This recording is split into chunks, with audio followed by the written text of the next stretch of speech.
Hello, listener. It's producer Maze here to talk to you about Ridge wallets. Let me guess. Right now in your pocket is a bulky piece of leather with a bunch of stuff that you don't need anymore, like random business cards, maybe some receipts. If this were the 90s, you'd have a accordion fold-out photo sleeve of your family and your wife and that last vacation you took. Well, it's not the 90s anymore, and that's why it's time to update your wallet to a unique, slim, modern design that holds up to 12 cards plus cash. The Ridge wallet, made with premium materials like aluminum, titanium, and carbon fiber, over 50 plus colors and styles to choose from. And if you're like me, you misplace your wallet, but with the Ridge AirTag attachment, you'll always know exactly where it is. And no matter what you pick, Ridge has free shipping, a 99-day risk-free trial, and a lifetime warranty on all their products. This is literally the last wallet you'll ever have to buy.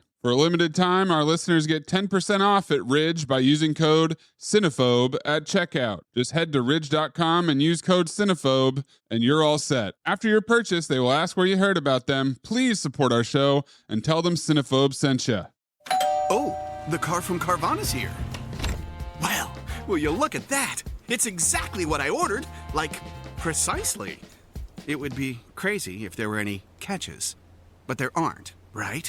Right, because that's how car buying should be. With Carvana, you get the car you want. Choose delivery or pickup, and a week to love it or return it. Buy your car today with Carvana. Delivery or pickup fees may apply. Limitations and exclusions may apply. See our 7-day return policy at Carvana.com. Oh, Hilton stay, your beds are soft and cozy. No lumpy couch, no stiff futon, no shower line at crack of dawn. Oh, Hilton stay. When you want holiday comfort you can count on, it matters where you stay. Enjoy comfortable rooms and friendly service when you stay with Hilton instead. Save up to 25% this season when you book with Hilton. Hilton for the stay. Terms apply. This episode is brought to you by Indeed. Stop waiting around for the perfect candidate. Instead, use Indeed sponsored jobs to find the right people with the right skills fast. It's a simple way to make sure your listing is the first candidates see. According to Indeed data, sponsored jobs have 4 times more applicants than non-sponsored jobs. So go build your dream team today with Indeed. Get a $75 sponsored job credit at Indeed.com/podcast. Terms and conditions apply. REI Co-op presents a perfect outdoor moment with the perfect gift. Picture this. You're ripping with your favorite person. Bluebird skies, blower powder, and frankly, you're skiing like legends. So sick. Another lap? Thanks to REI's curation, from lid to sticks, you nailed the gift. No way. How'd you know? Does it get more perfect than that? Give without guessing. Shop in store or visit rei.com. Guys, what's the craziest thing you've ever said in a job interview that you think didn't get you the job? Oh, this is good. I really need this job. I did say that. I start tomorrow. Too desperate? Yeah. Written down? Definitely that one happened to me. I mean, you actually interviewed or part of pre-draft process stuff. Oh, yeah. Dude, all the time, man. And we had the full gamut. I know last week I told the story of Aaron Aflalo. Oh, yeah? We asked him, whose career do you see yourself having? He said Kobe Bryant. Who's the man in the mirror? He was adamant. He was Kobe Bryant. I'm going to tell you the worst answer ever.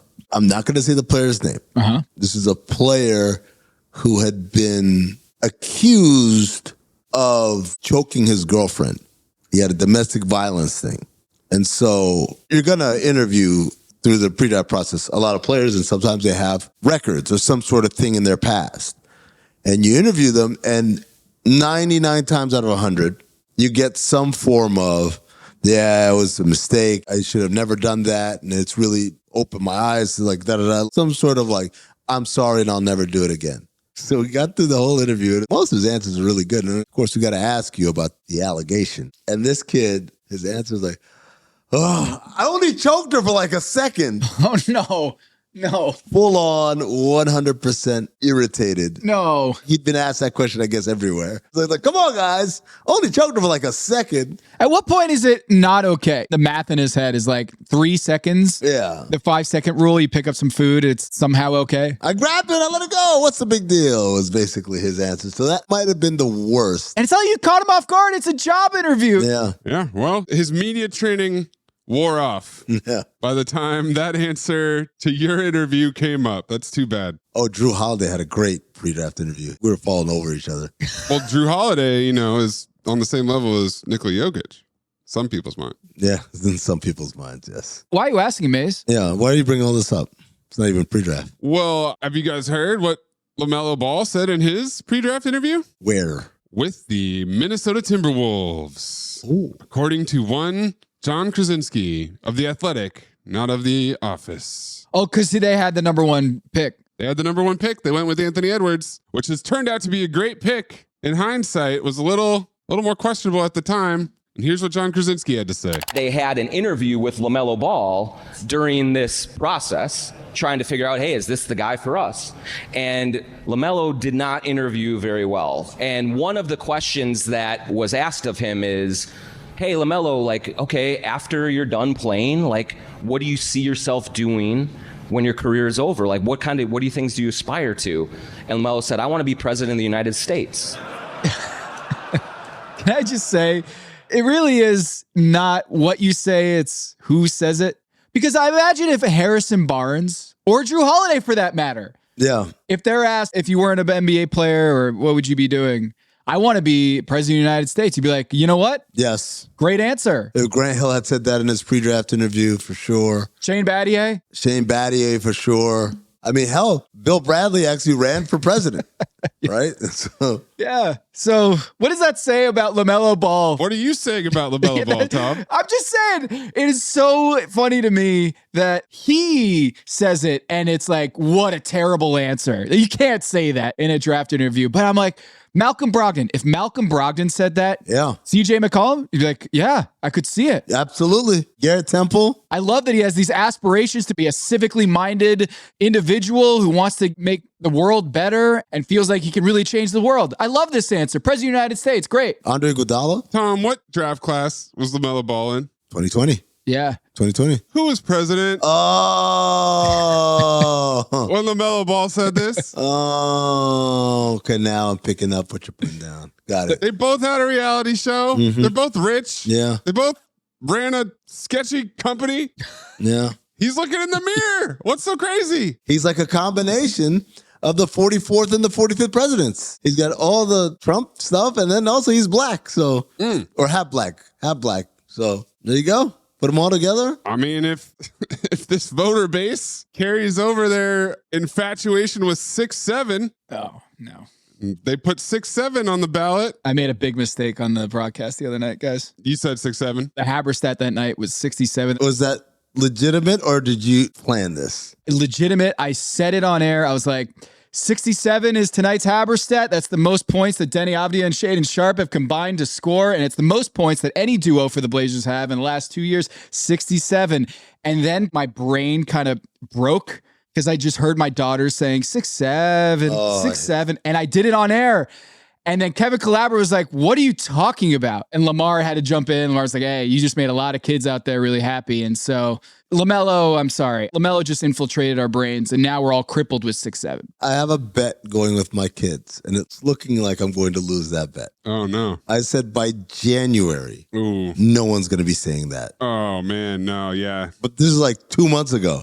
I said it's going to be over and done with. Yeah. By January, none of you guys will be saying it. Seemed like a reasonable amount of time for an internet trend to die down, doesn't it? It's going so strong, man.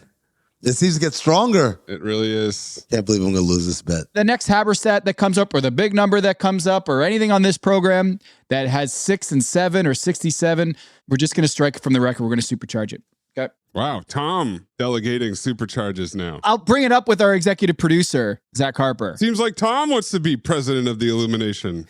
What's going on in Charlotte? My assignment: uncover why the association inspires more conspiracy theories in volume and salience than any other U.S. sport. You've heard of the Illuminati. The truth is out there, but so are lies. Your eyes can deceive you. Don't trust them. The NBA has always been controlled by about 8 people. Denial is the most predictable of all human responses. If you're only using 10% of your brain, you don't even know that you're using 10% of your brain.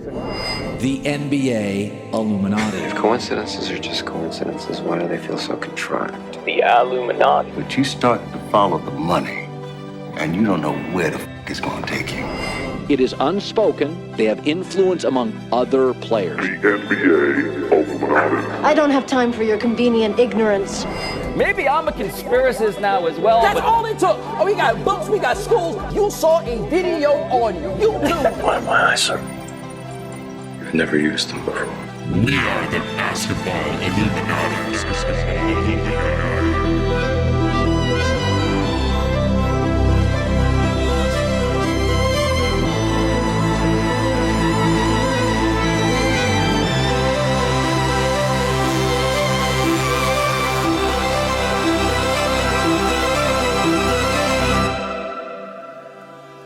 This is Basketball Illuminati. I am Tom Haberstroh, and as always, we are joined by the 5-star Illuminati generals, Amin Elhassan and producer Anthony Mays. Members of the Illumination can support us on Patreon at patreon.com/countthedings. You can also show your support by wearing a Third Eye hat or a Basketball Illuminati shirt or hoodie. Check out the link in the show notes or go to the Count the Dings store on Cotton Bureau and keep that third eye open. 6'7". I mean, you're already doing the dance. I mean, you're just egging us on at this point. I'm just trying to wear it out now. If it can be. I've got a month and a half for this thing to die, man. Yeah, maybe you could kill it from the inside. Yep. That's the move. If you just start doing it all the time, people will think it's washed. That's the way to do it. Tom, keep finding Haberstrats and Haberstrats. Haberscats? What are we doing? In the Haberstratosphere. We've got Jared Weiss on the show. Yeah. It's going to be really exciting to talk to him. We've been talking about Wemby and Heightgate, and we reached out to Jared a couple weeks ago. We'll talk to Jared all about it, but he's over at The Athletic. He's based in San Antonio now, covering the San Antonio Spurs, and does a great job covering the league. He's going to join us as a truth teller later in the program. But first...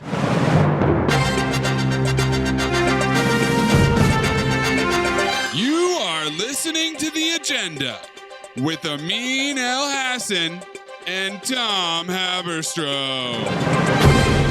I swear I didn't write this article before the news came out. You have your articles that you want to write and you look at the schedule, like, hey, what would be a good day to do this article? I worked with my guy, Matt Wong, over at Yahoo Sports, who I used to work with at ESPN. Shout out to Matt. Shout out to Matt, part of the Illumination. And we were like, should we do this on Wednesday? The injury rate is skyrocketing in the league, so when should we drop this? And I wrote it Monday afternoon, thinking it was going to be for Thursday or Wednesday. And then Armageddon happened. This shit went through the league like fucking COVID. Oh my God. This calf strain epidemic is ruining basketball. It was insane. Yesterday, I'm like, oh, LeBron's going to be coming back. This is great. Yeah. This will be a nice little peg, trying to rescue the NBA from this injury bug that's happening. But at what cost, Tom? Yeah. But at what cost? In order for the sciatica to be healed, how many life forces will he take? So the story was that we've already seen NBA stars, and stars, I'm just saying, are defined by whether you have made it to All NBA or All-Star in any of the previous 3 seasons. That is the criteria by the NBA. That's the official criteria for the player participation policy that went in a couple years ago. So using that rubric, Stanley rubric, 45 stars in the NBA, over 200 player games lost due to injury from those 45 stars. And you might be saying to yourself, well, duh, Damian Lillard, Kyrie Irving, Jason Tatum, Tyrese Halliburton. But even when you take those guys out that have been already ruled out for the season, the injury rate is way higher than we've seen ever. And in the last 2 years, this has been a real problem. In November, right before Thanksgiving.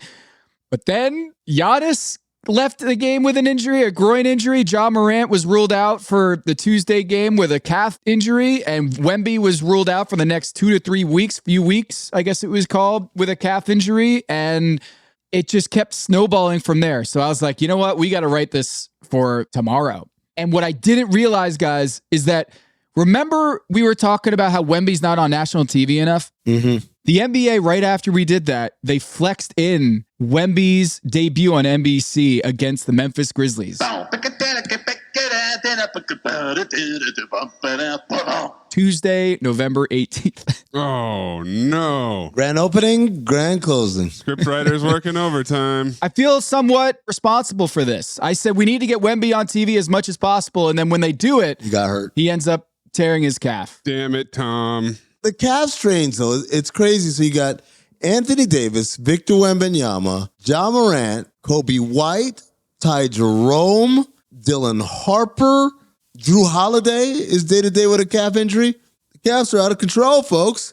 Ruining calves and hamstrings. You get a lot of hamstrings. Groins. Groins are a problem. I actually reached out to Jeff Stotts. I said, is this elevated? And he said, as far as hamstrings go, this is right around pace. Tend to see these a lot in the first 20 games of the season. So we are in prime time hamstring and I guess by extension calf and groin strain basketball. But once we get out those 20 games, now we get to coasting. It's better to get these guys all out the way in the beginning, right? We'd rather have them available later than just have them now. Well, do we think that the calf strain, there's extra caution this year? There has to be, right? Yes, 100%. And it should have happened after KD in 2019, that he rushed back from his calf injury to play in the NBA Finals. And yes, that was just one data point. And now we have more data points about guys coming back from a calf injury and it having to lead to a ruptured Achilles. But for sure, it feels like this is a reaction to what we saw with Dame and Hallie, etc. The Anthony Davis one, though, is really interesting to me because it's Patrick Dumont, the owner, who's stepping in and being like, hey, we got to make sure this guy's, not going to lead to an Achilles tear. And I'm sitting here being like, is that really the reason why? Or is it you want to trade this guy and want to make sure he doesn't get hurt? Yeah, come on.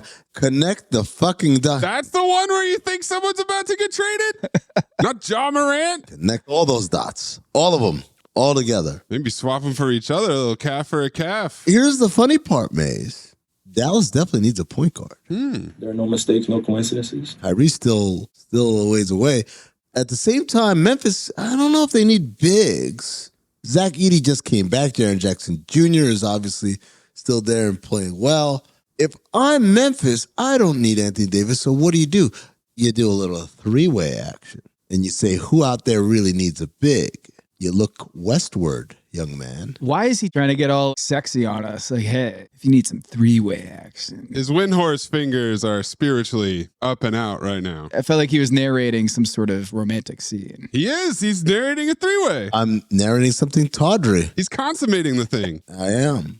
So if you send Ja to Dallas, Anthony Davis to a team that needs a big, you know what team needs a big, guys? Team playing a little small, maybe need some help up front.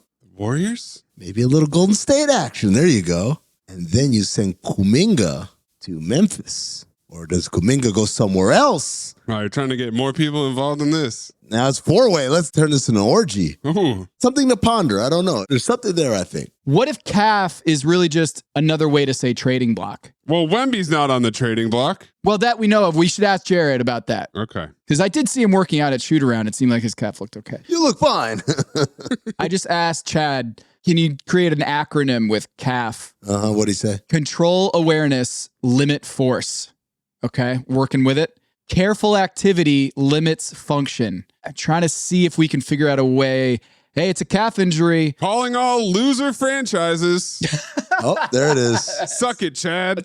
I like that. It's so much better. They'll never replace us. Yeah. Tom, there's two things I noticed from your article here. One is that we had a dip in star play percentage at the exact same point last year to what would be the season low point until well after the All-Star break. So this seems to be a point in the season, like Jeff Stotts mentioned with the hamstring injuries, where injuries are cropping up. And then I went through the list. You had a very comprehensive list of players. Here's who's on the shelf along with Wemby, Ja Morant, and Giannis, who just joined.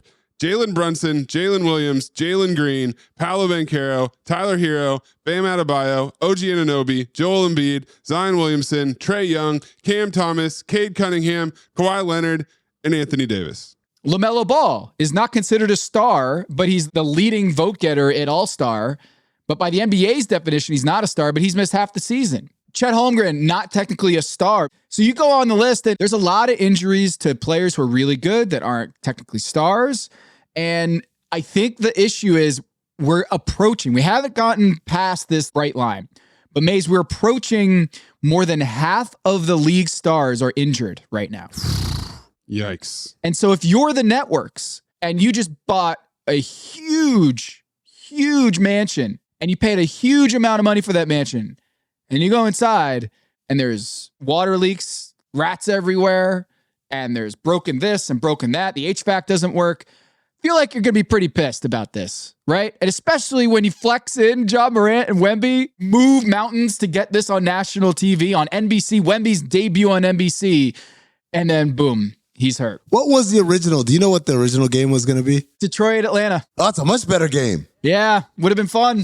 That's a much better game. Hold on. Is Cade going to play? Cade's been hurt. Yeah, he's out. Okay. Trae Young and Cade out. Well, the Pistons not too long ago had their entire starting five out. This is part of the story. Everyone always talk about the bad part about injuries. The bad part. Oh, my God. Wemby's not playing. Oh, awful for the Spurs. The bad part. Oh, the Knicks without Brunson and OG Anunoby is so bad. When are we going to start I think the Hawks are better without Trae Young. Ooh. Ewing theory? I saw them on Sunday, and I was like, I kind of like this Hawks team, man. They're cutting. They're passing. Onyeka Okongwu's hitting threes. I'm like, all right, I can get used to this. Jalen Johnson is like focal point. Jalen Johnson breaking every single career high that he's ever had in one game. Someone hit me up with like, I know it's normal for rookies to establish like 5 career highs in the same game, but a dude who's 5 years into the league who has 5 new career highs in the same game, that's a great research question. Maybe Chad can help us out with that later. I wouldn't trust him. But I mean, you're the league partners. Is this the new normal? You have to deal with it, roll with the punches, that we're not going to be able to get these stars like we used to? Well, the good news is, again, a lot of these injuries tend to happen more often towards the beginning of the season, which coincidentally is the part of the year where the attention of the viewing public is a little diverted due to college football and NFL. So I kind of feel like this helps everybody. It works out better that the injuries are happening now. And so by the time December and January roll around, and everyone now has the bandwidth to start paying attention to the NBA, all those guys are going to be back. So this is kind of preseason. Maybe I'm misremembering, but I kind of feel like I remember there was a time where they wouldn't flex any games until later on in the season. The idea of a month in and we're flexing games, that never used to happen, I don't feel like. No. Could that be a sign of the new partners, though? Is that NBC trying to be ambitious and letting the league know, hey, we're on top of it. We're hip. Yeah. 6'7". Exactly. 6'7". We're nimble, right? In a way that ESPN wasn't or did not purport to be, or TNT as well. The NBC saying, look, we can be anywhere. I don't know. It'll be interesting to see. Well, we haven't talked about the real culprit here, which is games are played now at such a high pace, and coupled with the number of games that AAU, the mileage on their tires coming into the league, it's kind of a perfect storm where even if you give a lot more rest days to the stars, I don't think you're going to be able to put the toothpaste back in the tube on how much they played coming into the league and going to AAU tournaments where there's 4 games over a weekend. I just don't know if we can really go back. This isn't Jack and Kate on Lost saying, we got to go back. We got to go back to where it was in the 80s and 90s. And I'm like, I don't think we can. I think the game is too fast now. And it's way more exciting to watch an NBA game now than when it was slow it up, run through your sets. It's much more high paced. It was the Gen Z NBA finals for a reason. It's because the game was so fast. All these other teams couldn't keep up. And now it's like, can we do 82 games of this? Tom, I'll do you one better. The average right now is 100.5 possessions per game.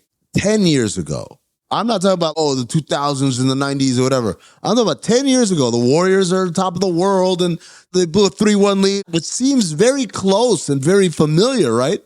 The average was 95.8, and there was only one team in the entire league that had a pace above 100.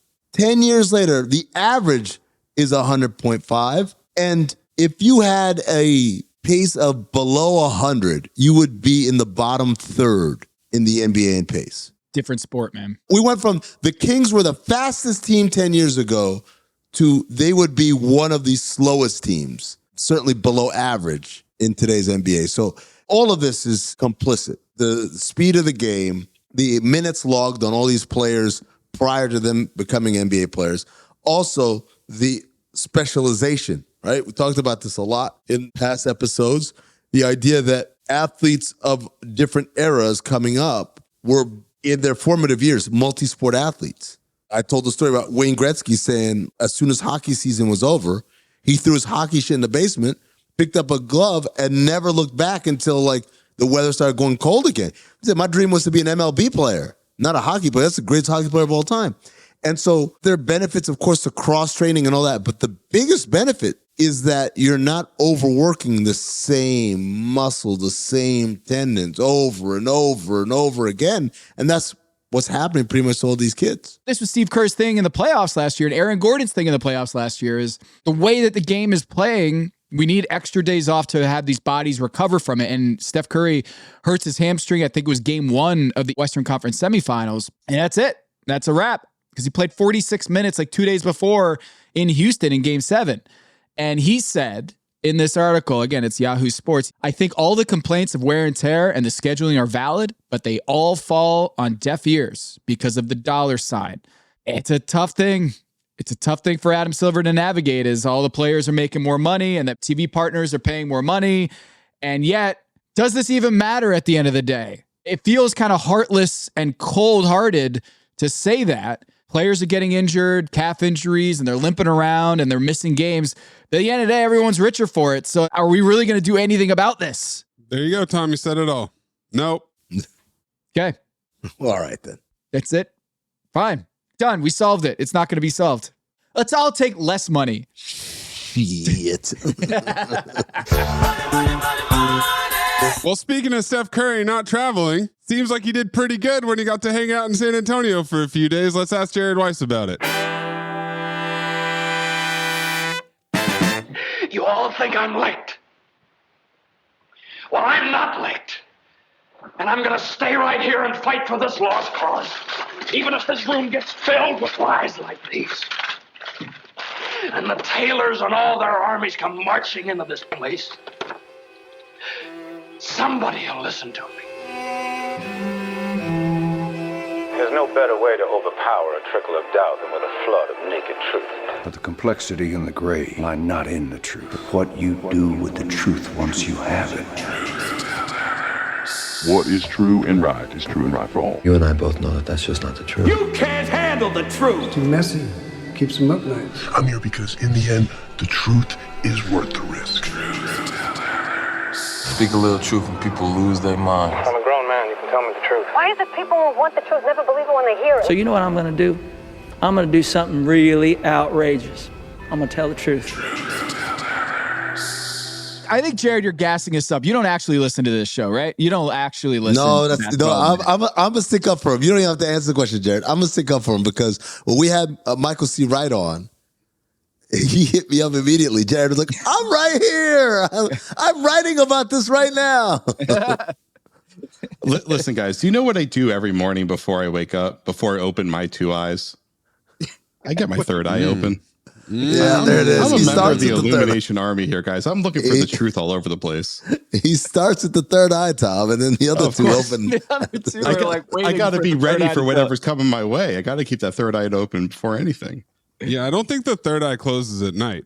I think that's when it does its best work. When all the 2 eyes are closed, that's when it's out there searching for truth. Stories that just don't hit the regular algorithm. In the shadows, you need the third eye open for the shadows, because when everything's dark, that's when the crazy shit goes down. So you got to keep your third eye open. People think they're dreaming. It's literally just their third eye is watching what's unfolding in front of them. That's all dreams are. Oh, there it is. Yeah. In that case, I gotta convince my other 2 eyes to catch up.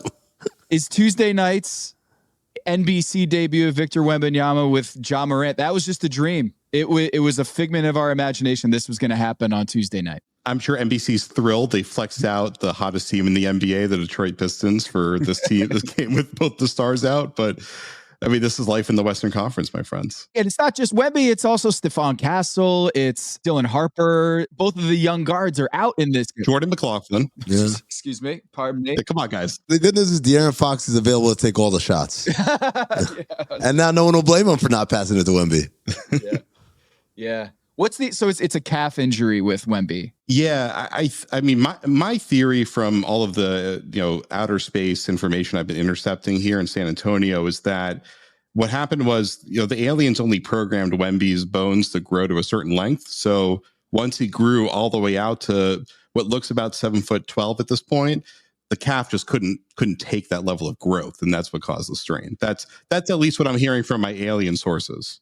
I like the idea that he outgrew his calf. That's why it's straight. It's like the Incredible Hulk. His pants are tearing and shit. I was born with one leg longer than the other, so they had to put me in like prosthetics. For real? Okay, Greg Oden. Yeah, the Greg Oden. I had a bruise that was the extent, like the entire calf, my calf, because it stretched out like when I was a toddler. So I had a birthmark, like my entire lower leg was a birthmark because it's stretched out. And so maybe Wemby and I are just like we're kindred spirits in that sense. That our calves are straining a little too big now. Is it a birthmark if it happened after you were born? Yeah, no. I don't think so. It's a stretch mark? It's a child mark. It's a stretch mark. That's what it is. It's a bruise. It is literally a stretch mark. Yeah. It's a bruise.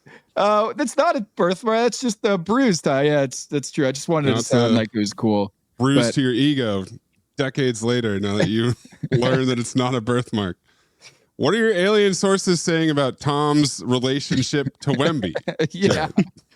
That they may be the same person. Yeah. We've been in the same room at the same time. Has anyone seen it? This would be the perfect time for Wemby to now join the show.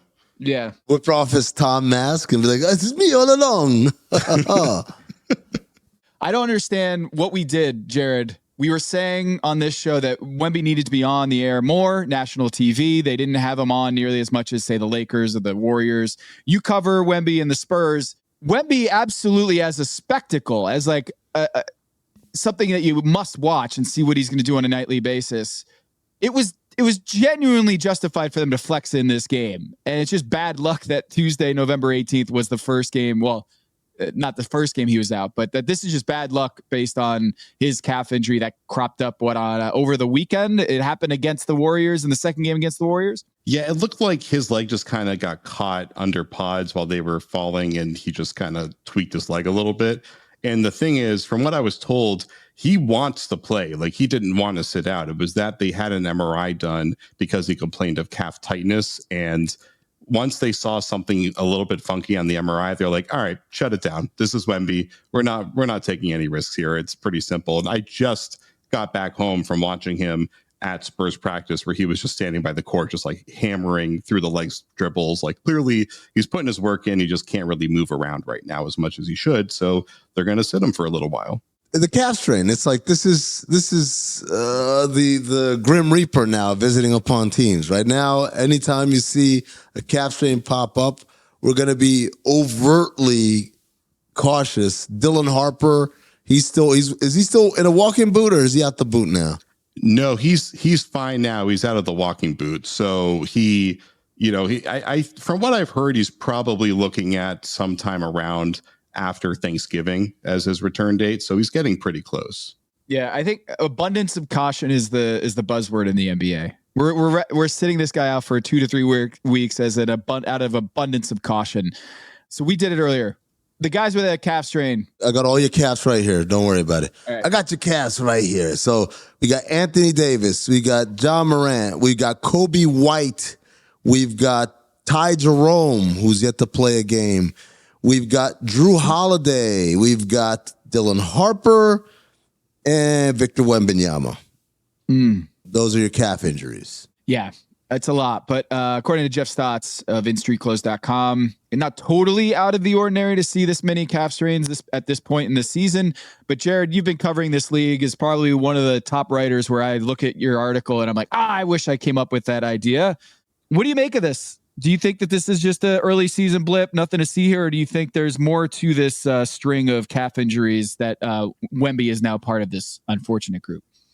I think it's an abundance of caution thing. It's just that teams, the Achilles epidemic is so fresh in everyone's minds. And the league had been working on developing more protocols for what teams are supposed to do to monitor for calf issues. So I think that you're just seeing that it's easier to identify it. They're keeping on top of it more. And, the funny thing is when I talked to a doctor back in the spring about these Achilles injuries, and they made the point, this is beyond my medical grade, so I don't know if I fully understand, is that just because you have a calf strain, it doesn't necessarily indicate a risk to the Achilles, but they're so intertwined that it's kind of naturally assumed to be. But a lot of the time, what people think is a calf strain might actually be an injury to the Achilles tendon itself, and it's just kind of impossible to tell based on the MRI. And so or maybe it's based on a physical exam, and so maybe an MRI helps identify that. But so I think they're just looking at this now as if there's a calf issue, we get an MRI on it, we identify the issue as soon as possible. We just don't risk it. How tall is Wemby now? Well, we'll see how the strain heals. It's somewhere between 7'5" and 7'7" is my best guess. If I had to guess, which I do have to because that's literally what you asked me, I would say he's 7'5.36 inches. Wow. Yeah. That's what we get here with Jared is precise. Precision, baby. That's right. 2 decimal points. Wait, so are we talking with shoes, without shoes? This is important as someone who's been reporting in depth on the measuring of NBA stars. So what is it? The 5.36? Is that with shoes, socks? Sure. What are we talking here? The Illumination Army is probably familiar here. This is a measurement of the heels on the ground, the toes dangling up in the air. There's a guy grabbing him by the ankles, holding him down. There's another guy making sure he's standing level against the wall. Like there is a whole program that goes into making sure these guys are standing straight and when they're getting measured. And so it's funny because I was on a show with Chandler Parsons a little while back, and he was talking about how back when they'd measure him, it was in shoes. He would wear like 4 pairs of socks and he would get his ankles taped and everything. Like he was doing anything he could to cushion that height a little bit more. So I was told that it's in socks, but I assume they can tell when a guy's wearing one sock and he's supposed to wear one sock. So, and obviously we don't know if it's dress socks versus like, Nike game socks. There's some difference of thickness here. You could get an extra couple of millimeters here. That's why I did the 0.36. The 0.36 was in basketball socks, not in dress socks. So he's going to lose at least, a 1/12 of an inch if he's wearing dress socks there. So we're going with, standard issue game apparel here. And that's how it's being measured. I'm not gonna lie. Have you guys had the NBA branded socks before? Like the official NBA socks that players wear? You ever worn them? Are they amazing or are they terrible? It's going to be they're like pillows on your feet. Wow. They're super thick. And now my third eye is just like screaming wide open that maybe this is part of trying to be taller than you are. But Wemby wants to be shorter. So maybe his socks are dress socks. Like maybe he wears dress socks to play in. Yeah, there you go. Wow. Yeah. I mean, the cushioning on these NBA branded socks are enormous. And they used to not be. Like it's very much a new thing that they've just decided to put in like a half an inch of cushion on these socks. So wait, are you of the opinion that he's growing, or it's just that we're actually not measuring him correctly over these years and we're just using word of mouth and then now we're actually measuring him? I would guess that he probably was still growing coming into this season because it's common for guys to keep growing until they're about 21 or so. And he's just turned 21 recently, I think. So it's reasonable for him to still be growing. But I also think they just undermeasured him for a while. And I mean, because it's either his height's accurate and every other player in the NBA is being inflated, or his height is being deflated. Because like I see him walk by Luke Cornett, and I'm like, he's at least 3 inches taller, 4 inches taller. And Luke Cornett is 7'1" or 7'2". So when you do the comparison thing, which is the only thing you can do, because I could probably eyeball someone's height up to like 6'9" at this point. Once you're getting over 6'9", I mean, I'm down here at 6 feet. Like I gotta get on the ladder to even get a feel for where the top of the head is there. So you're kind of guessing once it's that much higher because there's not a lot of frame of reference. But when you see him walk by someone who should be a frame of reference, like there's a gap. Like there's a pretty significant gap. That's to me, that's the only way to do it. Is you just the other guys that you know how tall they are. So for instance, like Tracy McGrady is listed at like 6'8", his entire career. And then like I did the jump with him. I'm like, you motherfucker, you're not no 6'8". And like, what do you mean? Like, because you're standing next to Steven Jackson, you're taller than him.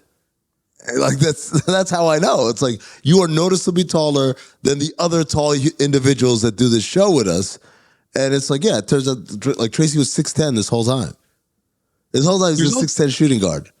There's also some guys that have really bad posture. So like they'll stand like when they like get their head up and their shoulders back, they're like 7 feet, but then they walk around like they're 6'8". So it is hard to tell sometimes. Like you look at like J-Dub. I think J-Dub's listed at like 6'6" or 6'5", but he walks with his like shoulders hunched over, his neck's like pointing all the way forward. And I feel like those guys, they're better at like getting low and dribble penetrating because they're literally putting their chin down to the ground. But then in reality, when you measure them, they're a lot taller than they appear. Now, we also saw him like scream at Draymond, and he had like his full mouth, like almost like biting like Draymond's head. But it was like it was a crazy visual what was happening in that game. So were you there for that? Yeah, I was sitting right whole, there. like, oh man, it was incredible. It was just like Draymond doesn't get sunned very often. Like I think he's the best. I think he's the best defender of this generation, probably the last 25 years. Like he's a defensive master. He's so good at putting himself in positions or taking away the situations where people could just embarrass him. And he kept pushing Wemby, and Wemby was just like, "All right, time for me to make the point here." And I loved how Draymond talked about it on his podcast, where he was like, "I thought I had a chance, and then I saw the ball go up in the air. I'm like, yep, there's no one else in the world besides Wemby that can go and grab this." Yeah. It was such an incredible tete-a-tete, right? Where you see, yeah, well, okay, Draymond like doing literally everything humanly possible for someone with the physical tools that he has. The positioning, the trying to get, like a little bit of a chicken wing, trying to like pull him down, all that stuff, and then Wemby spins and the lob goes, and like you said, Draymond saw there's no chance. But I'm curious, like. That's one of the rare times I've seen Wemby like engage antagonistically with an opponent. Is that something that's always in there, or is that like something that's being cultivated? I think that's something he found while he was meditating in China this summer. Because I mean, sure, there's been a little bit of it. He's one of those intense energy guys. Like you can't talk to him before the game. You don't want to, like he's in his own little field before these games. He brings a lot of intensity. He's like an introverted extrovert, or is he an extroverted introvert? It's probably an extroverted introvert. But so he just like he has this intensity that brews within him, and he's so good at keeping it calm, but he has it there to bring out of him. And if you notice, he doesn't try to like thunder it down at the rim very often throughout a game. He kind of waits till he has an opportunity. And the interesting thing for his development is going to be how much can he really force his way in there. We saw a little bit of that in the preseason, not so much in the regular season, but it's something that's in there. And he just doesn't really let what's happening get to him throughout the game. But Draymond is, if there's one thing Draymond's a good at, it's pissing people off. And I almost wonder if he was doing that he wanted to see Wemby make some great plays. He's like, I want to see what this thing's all about. So why don't I just keep going to him? And it worked. Because, Wemby had trouble against Draymond, because he's a great defender. Like, he really made Wemby fight for everything. Wemby didn't shoot very well, but Vic is a fighter. Like, to his credit, he keeps coming back. He keeps trying even when he's struggling. And that's important because right now, like, Wemby he's not in control of his game yet. He's not in control of the floor yet. He's still really early in the stages of figuring things out. If he was 6'7", he would be like trying to fight for minutes right now with the way he's playing. But because he's 7'6", he's able to finish all these things that he's trying to do in a way that people can't. And so what we're seeing now is the productivity of someone who's still like just trying to figure things out, which makes you wonder, like, how productive is this guy going to be 2 years from now when he starts to really have a feel for his game? Yeah, I love Spike Eskin's take on this because I'm out here saying, oh, Wemby should be MVP, and Spike Eskin is out here saying he actually isn't impressive at all. Yeah, I lean more towards Spike. Like, he's not doing that well for what he's capable of doing. Like, he should be way better. Like, he's 7'5" and .36, but Yeah, his impact is like top 5 in the league, no question about it. And you watch him versus the other guys that are the top players, and his composure of the game is just so far behind those guys. But he obviously has the tools and the intellect and the capability to play at their level. And in his frame, obviously, he's just going to be by far the best player. This is heightest. I can't believe this. He's 7'6". Oh, he's not even doing a tenth of what he should be doing at that size. Big All right, whoop. let's talk about a short guy. Let's talk about a short guy that tore the Spurs up for 95 points in 2 games. What did you see from Steph Curry uncorking a vintage Steph performance last week? It was awesome because I never thought I would see a better Steph performance than Game 4 of the 22 finals. That was the best one I ever attended, where he just kind of just took the trophy from the Celtics like in the flash of an eye. And this game, I mean, I guess it wasn't quite there because like that was in the NBA Finals against a great defense. Like the stakes were much higher, but the way that he would just find the smallest glimpses of daylight and just throw the ball at the rim. And like he had a play where he was cutting one way, he drew 2 defenders, and then he just cut the opposite direction. They both just kind of stumbled away like it was Looney Tunes, and he got the open 3. Like getting to see those vintage Steph moments were just so special. And it was a good lesson for Wemby about persistence as a great player. Like you have to keep bringing it over and over and over again, and know when you don't have the window, how to get off of it and get it back. And, Steph is the master of that. And it's something that we're seeing Wemby is actually getting pretty solid at. But yeah, I mean, anytime you're in the building for a Steph masterpiece, you're just like, there's just nothing else like this in the sport. It's just special. Yeah. You got to imagine they love playing against each other. Yeah. Cause I think the questions I was asking around these games was, Steph is kind of he's the master of gravity. We didn't really talk about the word gravity very much until Steph, I feel like. And Wemby is manipulating gravity in a way that's actually not terribly different than the way Steph is doing it. It's very different than most bigs. I mean, it's kind of in the Jokic mold, but Wemby understands that he's going to draw a crowd and he can play over the crowd, which is kind of like what Steph can do, where Steph can draw a crowd. He can shoot over wherever the crowd is going. And so there's a lot of lessons, I think, for Wemby to learn by watching Steph, especially because Wemby knows he's best when he's on the move, and Steph, all he does is on the move. This Wemby, I mean, I got to imagine it's frustrating that he still hasn't figured out Steph. It feels like the rest of the league is trying to figure out Wemby. And meanwhile, here's Steph is like, I'm going to continue to hit these shots and not even look at the rim because I can't see it anyway.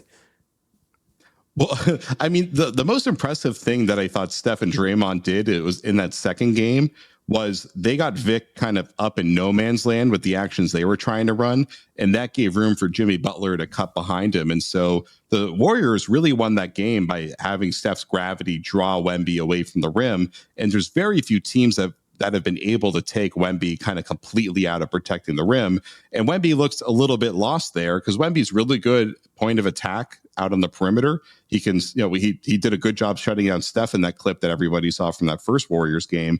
But when Wemby gets pulled away from the rim and he's kind of in no man's land, he doesn't quite know, I think, how to defend that space yet. And the Warriors are just so good at knowing how to get behind him and take advantage of it. Jared, you are our chief Victor correspondent. You have a great story out on the other Victor, Oladipo. Yeah. And I thought this was one of the best stories written this season. Last Monday came out at The Athletic. Victor Oladipo, his road back from learning how to walk 3 times in the past 7 years because of major leg injuries. He's had to figure out how to walk again 3 times. 1 time is hard enough, but he's done it 3 times. Walk us through what drew you to this story and, how that reporting went, talking with Victor Oladipo and trying to make it back. It was funny. It was the Shandong, I can't remember the full team name now, but the Long Lions were in San Antonio for a preseason game. And someone mentioned that Oladipo was there. And I was like, wait, Victor Oladipo, that guy? And I was just like, I got to talk to him. I just got to know what's going on. Because I remember hearing at Summer League, he was doing tryouts. And I was just like, I've always wanted to just sit down and talk to him about what he's gone through. Because he's just been such a story of perseverance. Because he didn't just like tear his ACL. He had his quad tendon tear And that's like a much more significant injury because your leg has to be like braced up for like 6 months. So you like, it's not like an ACL where you're like on crutches for a little bit and then you kind of get back to it. Like you have to completely relearn how to move your leg and relearn how to walk from scratch over and over. And so when he did it, when he blew his knee out a third time, and I just remember watching it and seeing that he just like went up for a dunk and he just like completely crumbled. It was just like, it was so sad because you just felt so bad for this guy who was just such a good player that just kept seeing his body betray him and have it happen in like the most just kind of random way where it just felt like it was inevitable. And it was almost like a statement from his body and from the basketball gods, like, you're just not meant to be out here, man. And the fact that he didn't care and he's still doing it again, he's still coming back. It's just like, you have to be a glutton for punishment, but you also have to have a ton of like hope and faith that this is what your path is. And for him, he just spoke about it so powerfully. Like he said, he's not a victim, he's a victor. Like he had all these great lines. I mean, he was dropping bars in that interview. All right, here it is. Quote, "I'm a victor, not a victim. Be a victor." Lowercase v, but also uppercase could work there too. You must have been hearing that and being like, yep, that's going to be the kicker. That's the hammer in the story. I literally told him, yep, that's the end of the story right there. He was like, yep. And then I think we said goodbye after that. I mean, he was just so inspiring. And like, I'm not a religious person, but hearing him talk about how important his faith was to him, it just shows like, just for some people, that's how you keep coming back from something as difficult as that, where it's not just like, oh, I'm on crutches for a few weeks. It's like, I got to put in the rehab to be able to walk again. And you have to worry, like, is my leg ever going to be normal again? And, I asked him about, you look at guys like Charles Barkley and Kevin McHale who are limping all over the place. It's like, do you really want that to be your life? And he just like felt like this is what he has to do while he can still do it. And he's never given up. And the fact that he's back like again for the fourth time is just incredible. What's the opinion around the league of him as a prospect? So, he will admit, like, he understands he needs to prove that he can stay healthy. So if a team, and obviously the Milwaukee Bucks are the team that is taking a chance on him, sending him to their G League team, and they're a team that certainly needs guard and playmaking help, like they need him more than anybody in the NBA. I think that he understands, and talking to his people, they understand like he needs to go out there and play consistently for a couple months, and show that he's going to stay out there if you sign him. And the thing with him is like he's a pretty humble guy and there's a really hard worker, so he's a pretty good influence to have on your locker room. And is there anyone that has more perspective over how hard you have to work and how fortunate you are to be in the NBA than this guy? Like, obviously he makes that kind of impression, but teams just don't want to sign somebody to a 10-day and then, they finally commit to signing them for the season and then boom, they're done. So I think that's the main thing, because watching him playing against the Spurs that night, like his craftiness is still pretty effective. He was gliding past Wemby. He was kind of getting wherever he wanted. His pull-up game was still pretty strong. So as far as just being an offensive creator, like he still looks like he's in pretty good shape. So I wouldn't be surprised if he made it back to the NBA later this year. Yeah, I mean, it's a medical miracle, right? Like, I keep thinking about this with Kevin Durant. This guy tore his Achilles in 2019 in his 30s, and that used to be a career ender. And he's out here averaging 25 a game at age 37 or whatever it is. And in this story that I wrote for Yahoo Sports, there's only one team in the NBA that has multiple stars, and they've played in every single game. And it's the Houston Rockets with Alperen Şengün and Kevin Durant. It's like, it's insane that Kevin Durant has been able to do this at this age. And then you talk about Victor Oladipo. You talk about Klay Thompson, Boogie Cousins. These guys who would have their careers done, cooked after the injuries that they've had, but they've been able to come back. Jared, is Victor Oladipo, of all of the stories you've heard about the comeback story, that's got to be the most unlikely one, right? Like, we're talking 3 and 2 patellar tendon tears, or is it just with one? I think it was 2, right? 2. Was it 2 quad and 1 patellar, or maybe it was the other way around? I forget exactly, but that's like it's crazy. It's crazy because it's like, it's such a painful injury. It's such a devastating injury that's just like a different level of recovery that you have to go through. So to go through that 3 times, like I can't think of anybody off the top of my head that had 3, ACLs or Achilles and came back from that all the way. So for him to do this from an even bigger injury, it's just like, it's insane. I mean, like Klay Thompson was the first one to come back from an ACL and an Achilles tear, right? I thought John Wall had that, didn't he? Didn't John Wall have the double dip one time? He did his. Did he do his Achilles twice? I can't remember. Yeah, I think he did his Achilles twice. I want to say. Did he have his ACL? It's probably a bad sign that we're all like, yeah, I know he tore like his Achilles, but did he also do his ACL too? It shows how big a deal Vic Oladipo's return is. The fact that we're like trying to figure out if there's someone else that even gets it too. Yeah. And like obviously there's guys like Bill Walton who played forever when his whole body was falling apart, and like, you know, there's a lot of bigs back in the 70s and 80s who dealt with a lot of this stuff. But in modern times, you don't really see guys do what Oladipo's doing. Yeah. Is Wemby, do you think Wemby is an injury risk more so than your average NBA player? Or do you think that's overblown, the idea that him being as tall as he is? I would guess that inherent to the height thing, probably. But then when you consider how well he takes care of himself and all the pliability work and all the isometric work that they do with him, he probably is more injury resistant than most other players. But also just have you seen him do a split? This is important. Have you seen him do a split? I have not seen it up close yet, but he can do it from what I know. Okay. What is the craziest thing you've seen him do where you're like, wait, how? That's a good question. I mean, some of the Euro step stuff that I've seen him do is just crazy because he's like covering a distance I would have to drive in a car with his Euro steps. Like that's crazy. And this one isn't, there's like something he does that's like, I don't know what it is exactly. I'm still trying to find out. It's not like a crazy thing. It's just interesting. When he first gets on the floor, he's with his trainer. He goes up to the basket stanchion and he just kind of like shoulder checks the stanchion and he holds on to like him hitting the stanchion. And he's kind of like leaning at an angle, and the trainer will like go up to him and like tap his shoulder, tap his like ankle, tap his knee, and he'll be like, all right, cool. And like starts like kind of like revving him up. And I'm like, I don't know what exactly they're doing. It's some sort of like isometric thing to like test that his joints are stable before he goes out to warm up. I'm not exactly sure, but like sounds like a story. It is. And I don't know why I said it on this podcast because now everyone else is going to think about it, but whatever. I'm going to do it. I'll do it better than everybody else. It's what we do. But he just does a bunch of stuff that I don't really see other players doing, including like when they do warmups, him and Devin Vassell, they do a 2-man game together. Like they'll practice pick and roll stuff together. Like they have a coach coaching them through it.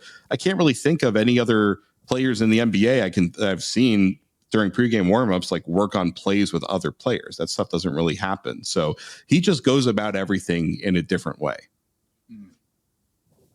Does anybody not like Victor Wembanyama? Even Draymond Green likes Victor Wembanyama, so I don't think so. He's kind of unimpeachable. Like he's quiet. He's relatively humble, but also pretty cocky at the same time. He has like just the right amount of asshole in him without coming across as an actual asshole. And he's really he cares pretty deeply. He probably has the best sense of ego and honesty that I've come across, where he's like pretty upfront about his ego, but he doesn't blow himself up to be bigger than he actually is.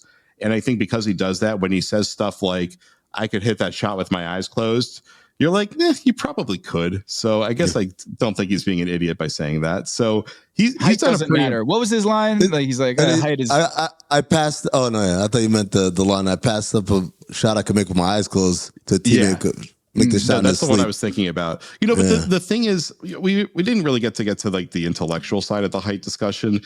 What I remember talking to him about this because I asked him like, what does he think of people obsessing over his height back when I wrote that height story, and I told him like the thing is, people want to see something new. Like you look at the way a coverage in our sport works.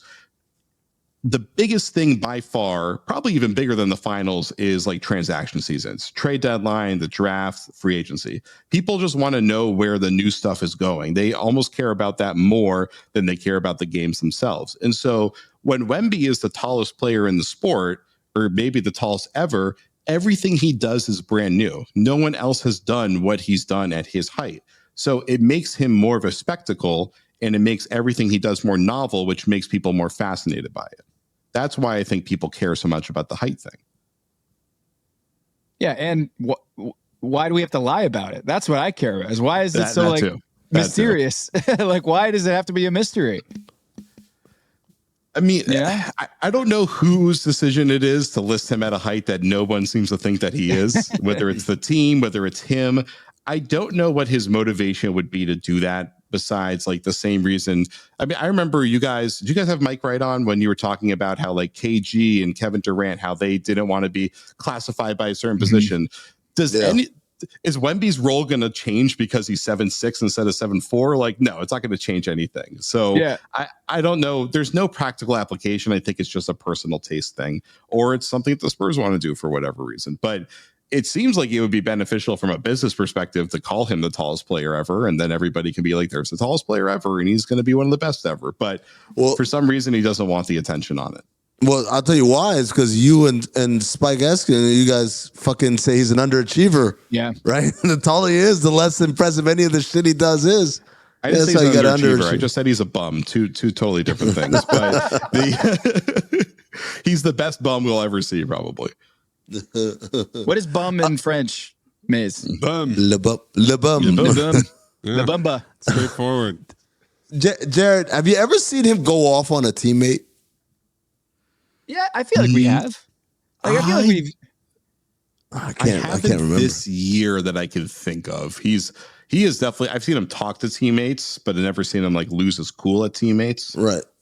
He's not afraid to hold his teammates accountable. Like that's definitely a thing. But he's not super demonstrative though. Well, when he doesn't get the ball, sometimes he'll kind of throw up his arms or whatever when he's open or on a potential lob threat. Sometimes he'll do that, but yeah, I guess you're right. De'Aaron Fox the other night, man, it was just there was a time to go off on a teammate.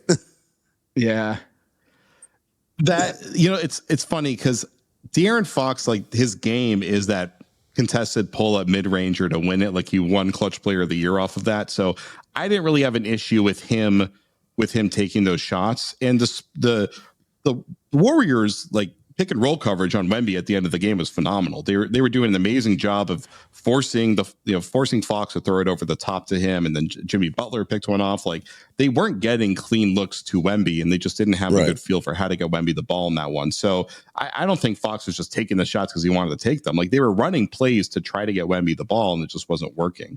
But like that last shot, I mean, I know there's people. One thing, if you ever see somebody breaking down why somebody screwed up based on a freeze frame, immediately just delete that tweet, ignore it, because basketball is not played at a 30 FPS frame rate where you can see every single frame every microsecond. Like you watch the play where De'Aaron Fox took that shot at the end where Wemby got open. De'Aaron maybe would have had a very split second if he overran his spot to try to get it to Wemby, if he could even see the opening there. But like that would have been a risk because if he threw it up to Wemby and then the pass didn't go well, they might not get a shot off at all. So I understand Fox just being like, I'm getting to my spot. This is a shot that I've hit to win the game 15 times in my life. I'm taking the shot. Like I don't have that big of an issue with it, especially because it's like one game and De'Aaron is getting his feet under him. And like they got to let De'Aaron take some of these shots because they need De'Aaron to be really aggressive because Victor hasn't figured out how to get to his stuff at the end of games yet. So they want at least De'Aaron to be confident in taking that shot.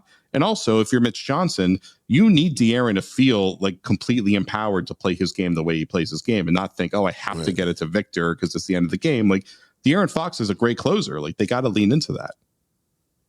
Yeah, this was supposed to be the Amin Elhassan Bowl tonight. De'Aaron Fox going against John Morant. You know the backstory on that one, Jared? I do not, but I see that his name is suddenly Exhausted Podcaster on the show here. He's been exhausted. We're going on multiple years of exhausted podcasting from Amin here. He doesn't even want to tell the story. He's just like, come on, tell me the story. I love a good Amin story. It's like, so years and years ago, I was on the Jump and we had a segment. It was like a 24-second shot clock and we moved to the next topic and we'd alternate topics. So whoever the one analyst would be, they get the first topic and they do it. And then they typically spend most of the 24 seconds. So I got like a second to jump in and do my little thing. And then the next topic will be mine, whatever. So the topic was about the Memphis Grizzlies and John Morant and how well he was playing. And Paul Pierce says a bunch of stuff, and then there's like 2 seconds on the clock, and I said, Ja Morant is who De'Aaron Fox thinks he is. And apparently this stunned people all over Northern California, because how dare I compare a guy who's winning 50 games and going to the playoffs to their shining prince who had led them to 30 wins every year. And so somebody angrily clipped it, and De'Aaron Fox ends up like commenting on it. And he's like, oh, the boy's a bitch. You could tell I said that, da-da-da. And everyone's like, oh, shit, he fucking told you. And I was like, hey, man, yeah, you could tell me yourself when your season's over, in the lottery. I'll see you in May, basically. It's a bar. Well, guess what happened at the end of that season? They won 30 games, and they missed the playoffs. Well, but then he showed me the next season. Right? Well, no. The next season, he won 30 games and went to the lottery again. And then the third season after that, that's the one where Mike Brown comes in, famously, changes everything, instills a culture, instills a system. They asked De'Aaron Fox, who's playing a lot better, is like, hey, is there anything different? He's like, no, not really. I'm like, okay, motherfucker, right? No, not really. So they have a good year, and they go to the playoffs, and they lose in the first round. And, in Sacramento, this is tantamount to ticker tape parade, right? Because I don't hear the end of it. Like at the same time, obviously, Ja's going through his off the court issues. But to this day, De'Aaron Fox has 7 playoff games under his belt. To this day, he's got.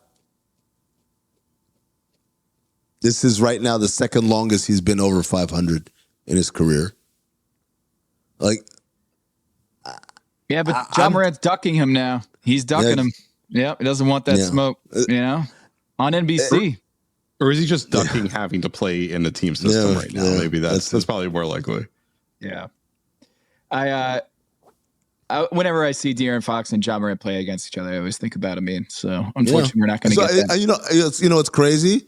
Everyone with what's the area code up there, 904 or whatever. Everyone up in Sacramento thinks of me too.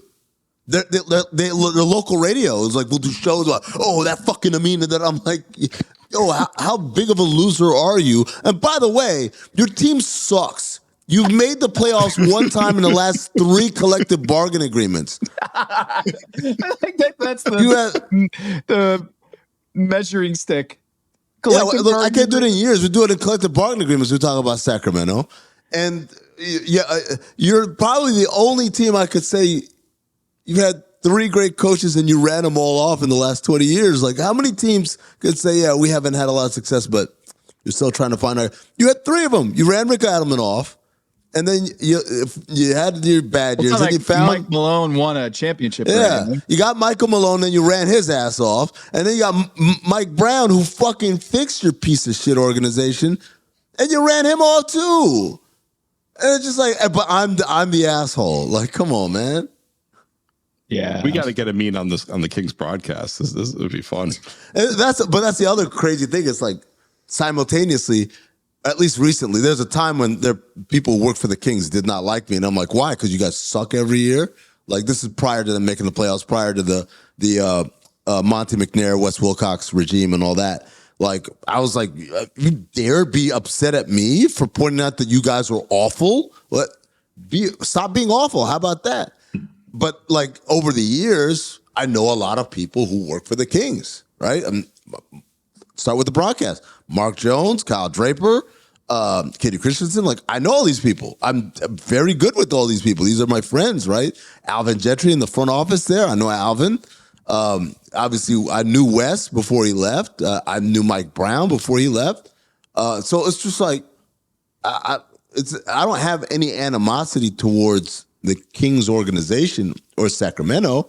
I have an animosity against people who sit around and lie to themselves and lie to millions of other people saying, oh, no, everything's fine when it's not. Yeah. The Doug Christie speech, the pregame speech the other day, where he was like, this Post-game. is crackdown.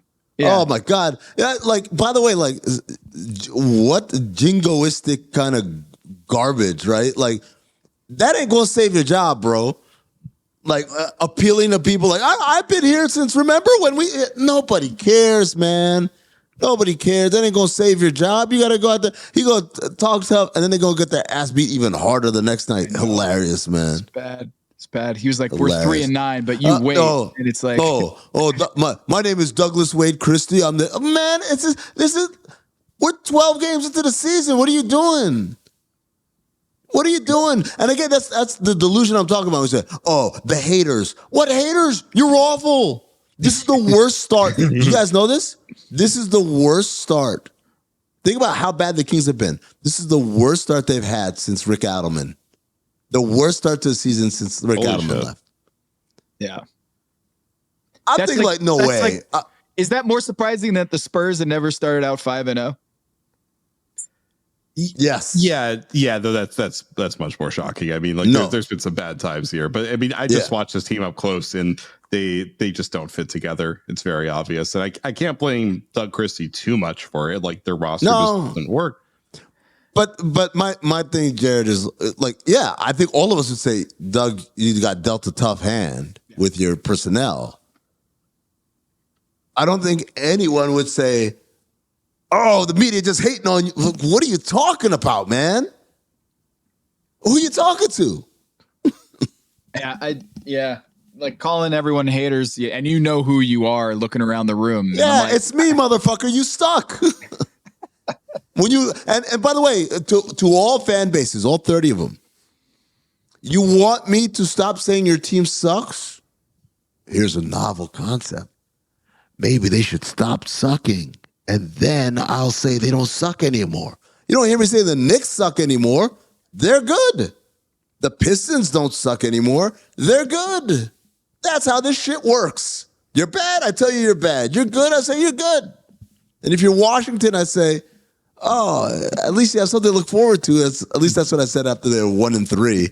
Now they're 1-11. I'm like, never mind. At least Alex Starr can play. I mean, it's always funny when fans call people like us haters, where it's like we're pretty relatively consistently pointing out who sucks and who doesn't suck, and that's usually our opinions can line up pretty clearly with how they're performing. Like I don't know. I don't think any of us are breaking ground saying the Kings suck. It's not predictive. I'm describing exactly what's happening to you right now. I'm not saying you're going to fall into a vat of shit. I'm looking at you standing in a vat of shit with shit all over you. Like, you got shit on you, man. No, I don't. How dare you? Jared, you moved from Boston to San Antonio to be closer to an alien. What would get you to move to Sacramento? God, if the UFO touched down. There'd have to be a beam of light emanating from the sky, color purple, for me to go there. Halfway there. No. Then what? Summoning something? Calling out? I mean, they would probe me, and I would just go along with the program. I mean, I don't know. The aliens will do what they want to do. Wouldn't it be funny if the beam actually did go up to space and the aliens did send an alien down, but they missed? It's like, it's close enough. Damn. Close enough. No, that's where the Kings defense went. Oh, well. Yeah. It got beamed up. Someone got sucked off in here. Well, Jared, thanks for coming. Thanks for having me, guys. Yeah. You can find him at The Athletic. Also does a great job with his videos afterwards. That gives me a lot of anxiety thinking about having to do those videos after a game. Is everybody watching these? I didn't do these forever. People keep telling me how great the videos are. I'm like, shit, I should have been doing this my whole career. I've been wasting my entire time. I literally just sit there. I plug in my mic to my phone. I just rant for 2 minutes, and then I hit end, and I just send it off. And people are like, wow, great video. I'm like, dude, if I put any effort into this. You know what's funny? I have to used to do these for ESPN, and I hated them, right?